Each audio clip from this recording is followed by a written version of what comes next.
The Game of Life and How to Play It by Florence Scovel Shinn. Chapter 7. Love. Every man on this planet is taking his initiation in love. A new commandment I give unto you, that ye love one another. Ouspensky states in Tertium Organum that love is a cosmic phenomenon and opens to man the fourth dimensional world, the world of the wondrous. Real love is selfish and free from fear. It pours itself out upon the object of its affection without demanding any return. Its joy is in the joy of giving. Love is God in manifestation and the strongest magnetic force in the universe.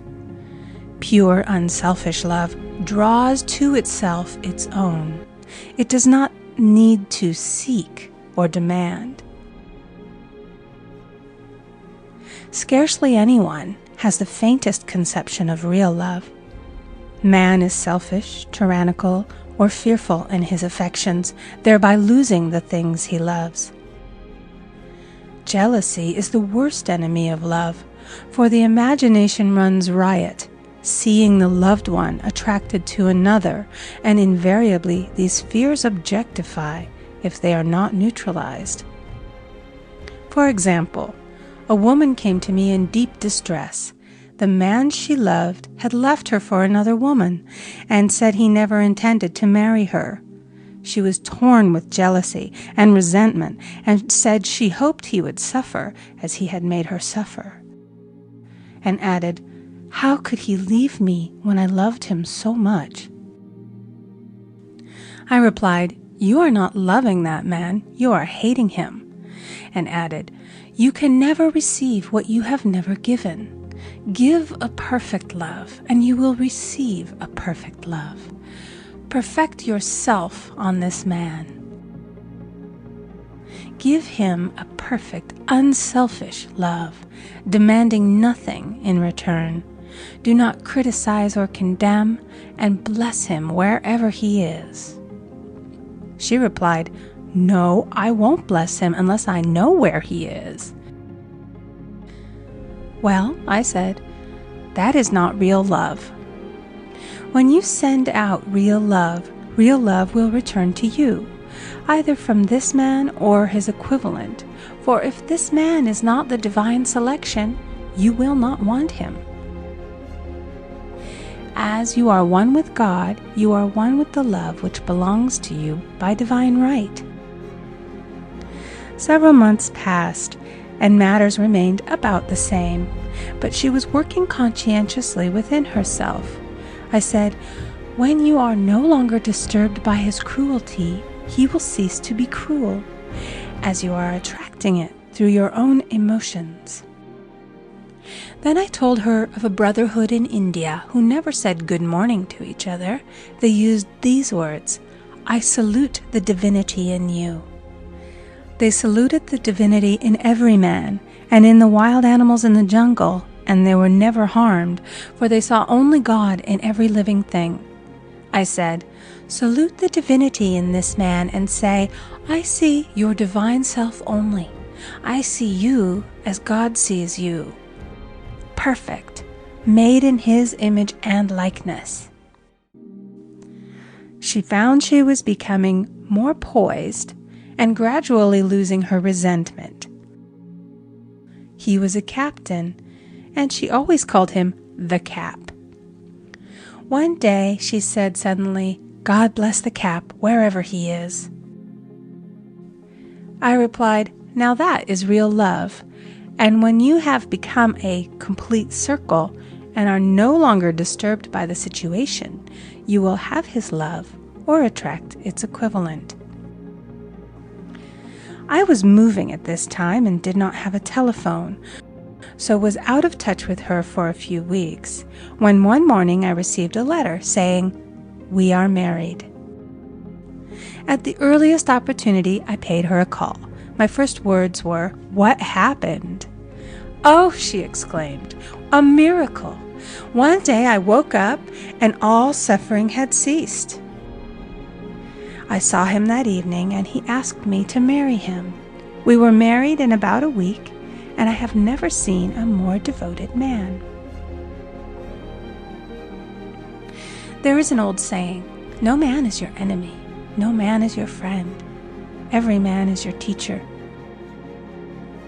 So one should become impersonal and learn what each man has to teach him, and soon he would learn his lessons and be free. The woman's lover was teaching her selfish love, which every man sooner or later must learn. Suffering is not necessary for man's development. It is the result of violation of spiritual law, but few people seem able to rouse themselves from their soul sleep without it. When people are happy, they usually become selfish, and automatically the law of karma is set in action. Man often suffers loss through lack of appreciation. I knew a woman who had a very nice husband, but she said often, "I don't care anything about being married, but that is nothing against my husband. I'm simply not interested in married life." She had other interests and scarcely remembered she had a husband. She only thought of him when she saw him. One day her husband told her he was in love with another woman and left. She came to me in distress and resentment. I replied, "It is exactly what you spoke the word for. You said you didn't care anything about being married, so the subconscious worked to get you unmarried." She said, "Oh yes, I see. People get what they want and then feel very much hurt." She soon became in perfect harmony with the situation and knew they were both much happier apart.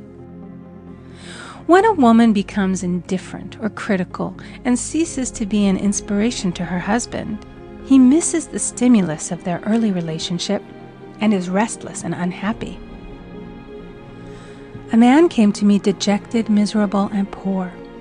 His wife was interested in the science of numbers and had had him read. It seems the report was not very favorable, for he said, "My wife says I'll never amount to anything because I am a 2. I replied, "I don't care what your number is. You are a perfect idea in divine mind, and we will demand the success and prosperity which are already planned for you by that infinite intelligence."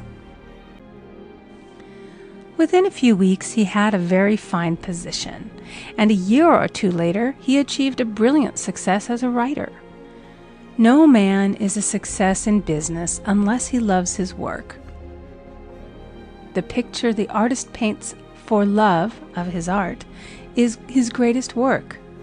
The potboiler is always something to live down. No man can attract money if he despises it. Many people are kept in poverty by saying, "Money means nothing to me. I have a contempt for people who have it." This is the reason so many artists are poor. Their contempt for money separates them from it. I remember hearing one artist say of another, "He's no good as an artist, but he has money in the bank." This attitude of mind, of course, separates man from his supply. He must be in harmony with a thing in order to attract it. Money is God in manifestation, as freedom from want and limitation.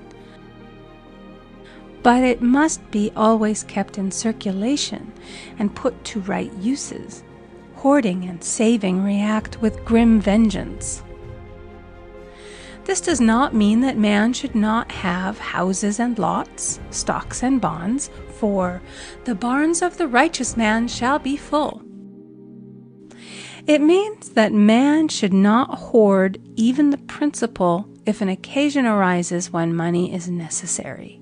In letting it go out fearlessly and cheerfully, he opens the way for more to come in, for God is man's unfailing and unexhaustible supply. This is the spiritual attitude towards money, and the great bank of the universal never fails. We see an example of hoarding in the film production of Greed. The woman won $5,000 in a lottery, but would not spend it. She hoarded and saved, let her husband suffer and starve, and eventually she scrubbed floors for a living. She loved the money itself and put it above everything, and one night she was murdered and the money taken from her. This is an example of where love of money is the root of all evil. Money in itself is good and beneficial, but used for destructive purposes, hoarded and saved, or considered more important than love, brings disease and disaster and the loss of the money itself. Follow the path of love, and all things are added, for God is love, and God is supply. Follow the path of selfishness and greed, and the supply vanishes, or man is separated from it.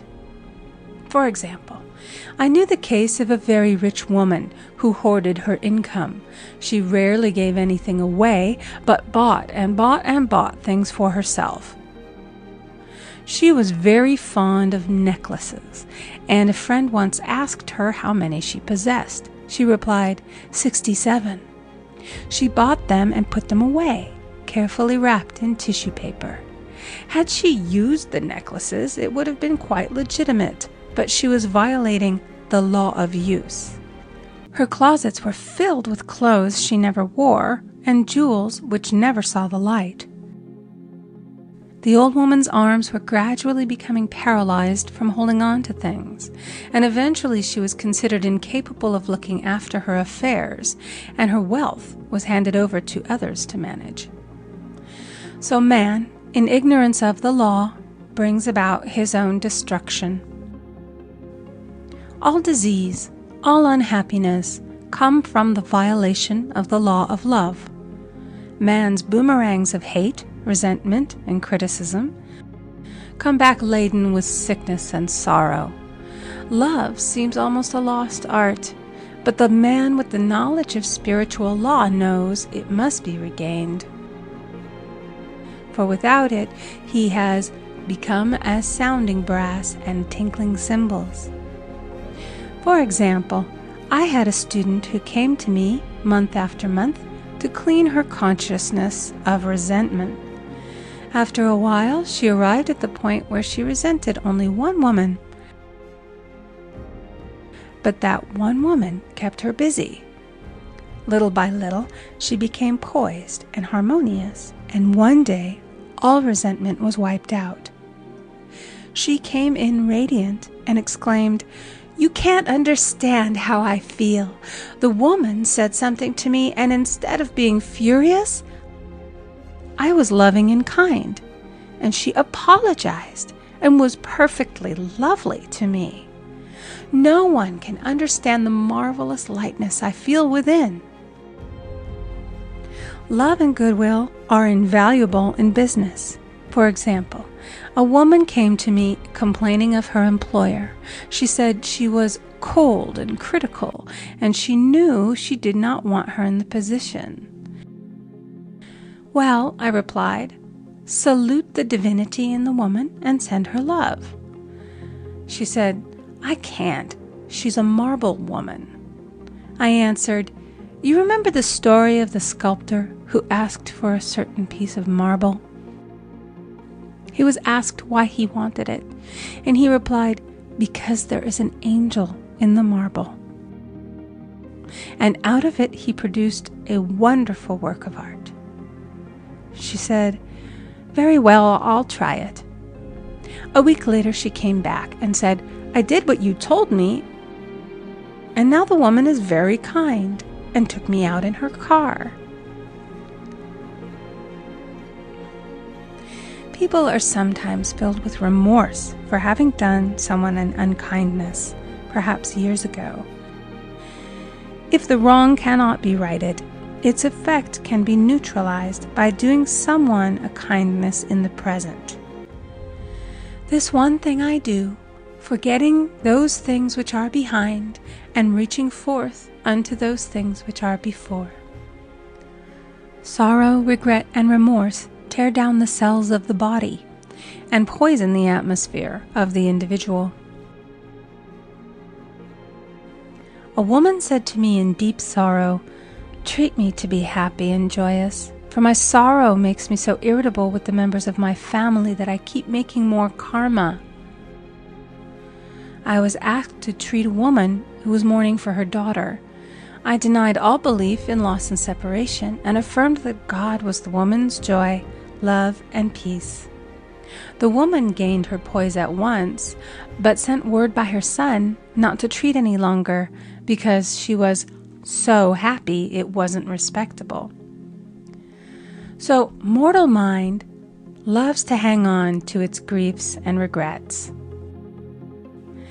I knew a woman who went about bragging of her troubles, so of course she always had something to brag about. The old idea was, if a woman did not worry about her children, she was not a good mother. Now we know that mother fear is responsible for many of the diseases and accidents which come into the lives of children. For fear pictures vividly the disease or situation feared, and these pictures objectify if not neutralized. Happy is the mother who can say sincerely that she puts her child in God's hands and therefore knows that he is divinely protected. For example, a woman awoke suddenly in the night, feeling her brother was in great danger. Instead of giving in to her fears, she commenced making statements of truth, saying, "Man is a perfect idea in divine mind and is always in his right place. Therefore, my brother is in his right place and is divinely protected." The next day, she found that her brother had been in close proximity to an explosion in a mine, but had miraculously escaped. So man is his brother's keeper, in thought, and every man should know that the thing he loves dwells in the secret place of the Most High and abides under the shadow of the Almighty. "There shall no evil befall thee, neither shall any plague come nigh thy dwelling. Perfect love casteth out fear. He that feareth is not made perfect in love, and love is the fulfilling of the law." End of chapter 7. Recording by Amy Conger.